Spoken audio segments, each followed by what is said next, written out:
Bismillahirrahmanirrahim. Assalamualaikum warahmatullahi wabarakatuh. Saya Nurul Adlina binti Abdullah, BA 20110108 akan menerangkan hasil latihan ilmiah saya yang bertajuk Penerapan Sunnah Rasulullah dalam membentuk jati diri mahasiswa Universiti Malaysia Sabah.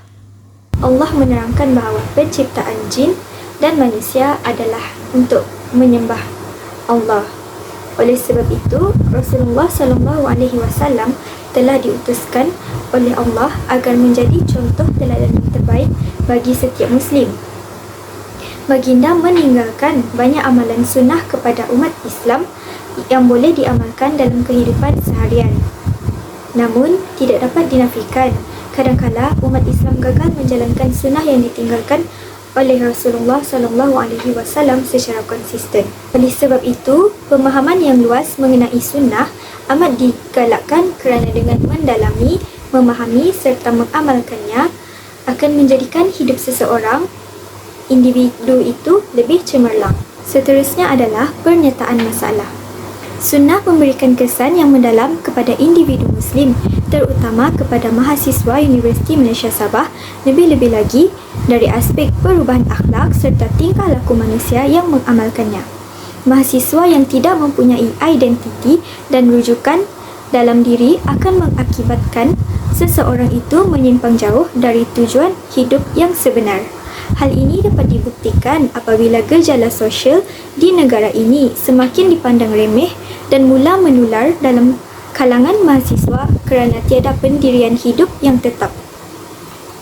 Berdasarkan kepada kajian lepas yang ditulis oleh Muhammad Hafi dan Mumtazah yang bertajuk Pengamalan Sunnah dalam Kalangan Pelajar Islam di Fakulti Pendidikan dan Sains Sosial di Universiti Selangor 2021 telah meneliti beberapa aspek permasalahan kajian, antaranya kurang pengetahuan serta kefahaman mahasiswa terhadap sunnah Rasulullah SAW dan mengakibatkan mereka kurang mengamalkan sunnah yang ditinggalkan oleh baginda.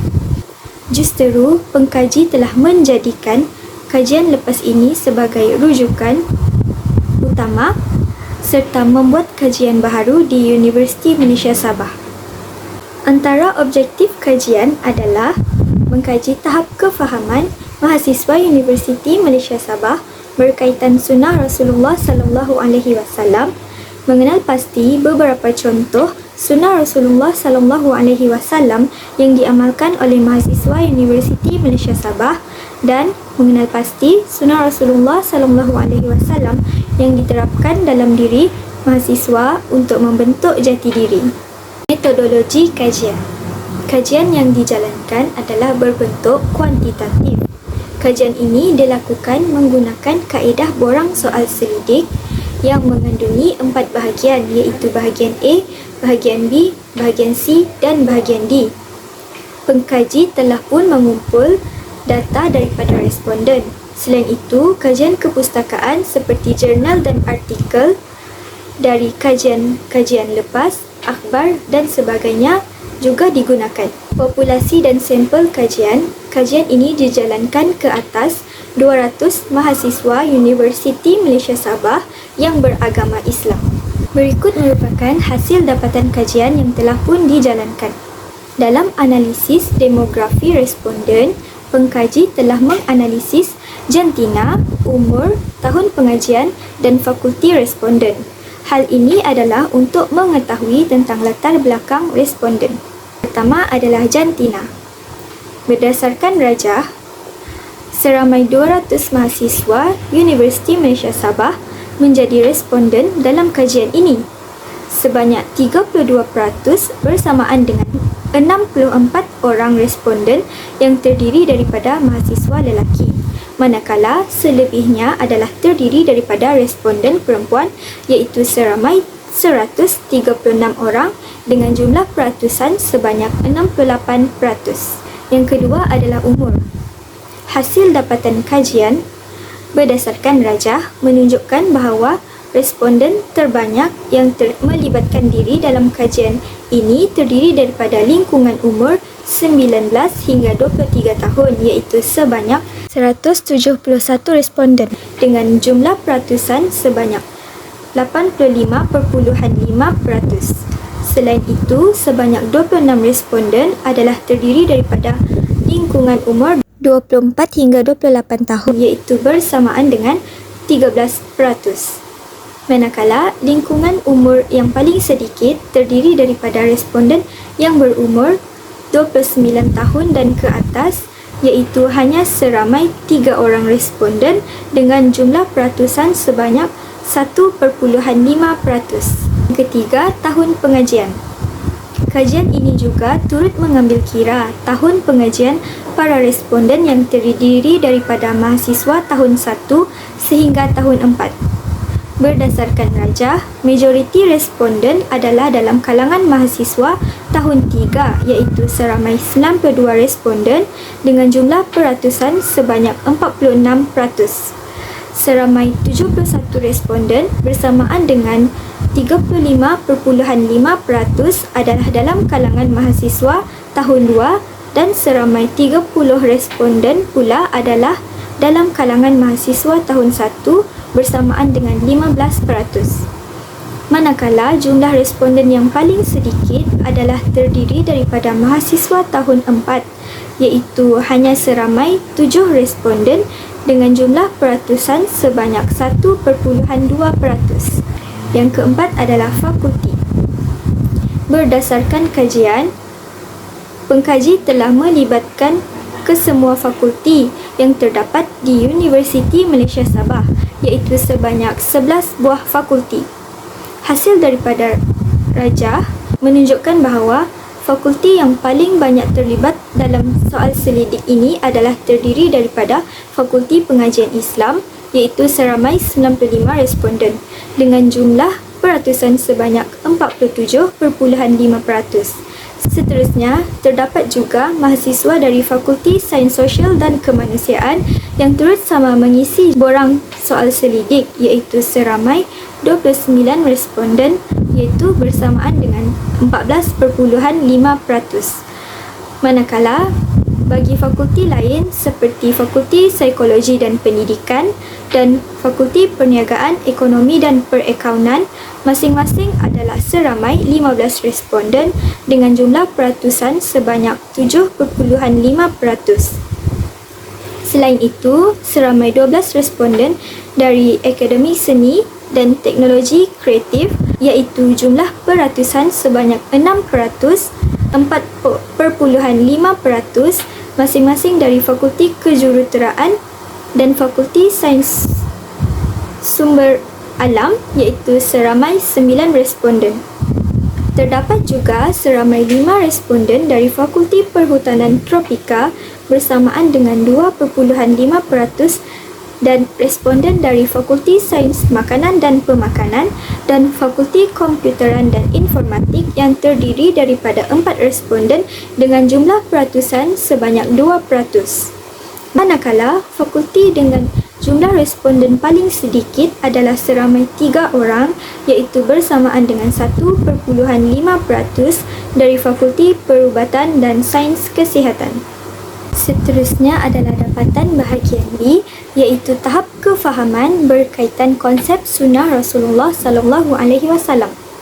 Jadual ini menunjukkan dapatan mengenai tahap kefahaman mahasiswa Universiti Malaysia Sabah berkaitan konsep sunnah Rasulullah SAW.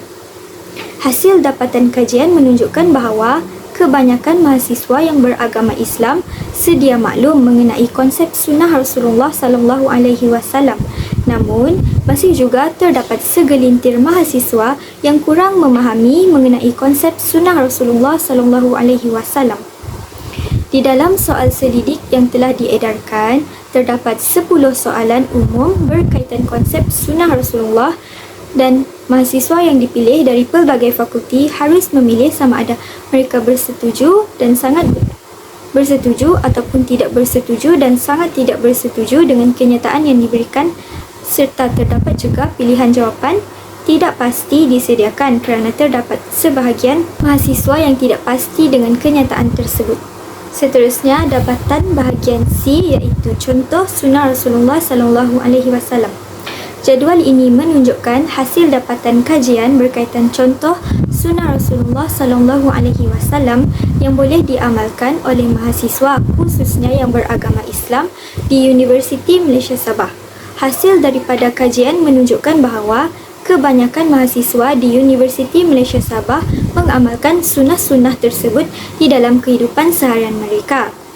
Antara contoh yang ditunjukkan di dalam soal selidik adalah berwuduk sebelum tidur, dahulukan yang kanan, memberikan senyuman, solat di awal waktu, membaca basmalah pada setiap pekerjaan, mengusap wajah ketika bangun dari tidur, mengulang perkataan sebanyak 3 kali ketika bercakap, menggunakan 3 jari ketika makan, mengucapkan Alhamdulillah ketika bersin dan memaafkan kesalahan orang lain. Dapatan bahagian D pula iaitu punca ketidakfahaman mahasiswa berkenaan sunnah Rasulullah SAW. Jadual menunjukkan hasil dapatan kajian berkaitan punca ketidakfahaman mahasiswa berkaitan sunnah Rasulullah SAW.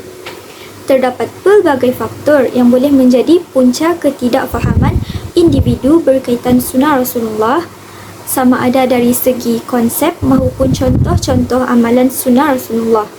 Berdasarkan jadual, dapat disimpulkan bahawa peranan ibu bapa, pensyarah, rakan-rakan serta individu di sekeliling adalah amat penting dalam membentuk jati diri, seterusnya menjadikan individu tersebut sebagai seorang yang berdisiplin. Kesimpulannya, didapati tahap pengetahuan mahasiswa mengenai konsep sunnah berada pada tahap tinggi, iaitu pada tahap yang memuaskan, di mana jawapan positif telah diberikan oleh responden.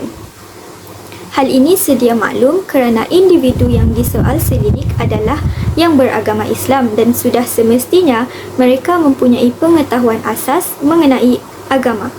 Walau bagaimanapun, jika dilihat secara terperinci, terdapat juga sebilangan kecil individu yang memberikan jawapan negatif di mana pengkaji dapat menyimpulkan bahawa terdapat juga mahasiswa yang kurang pengetahuan mengenai sunnah Rasulullah SAW.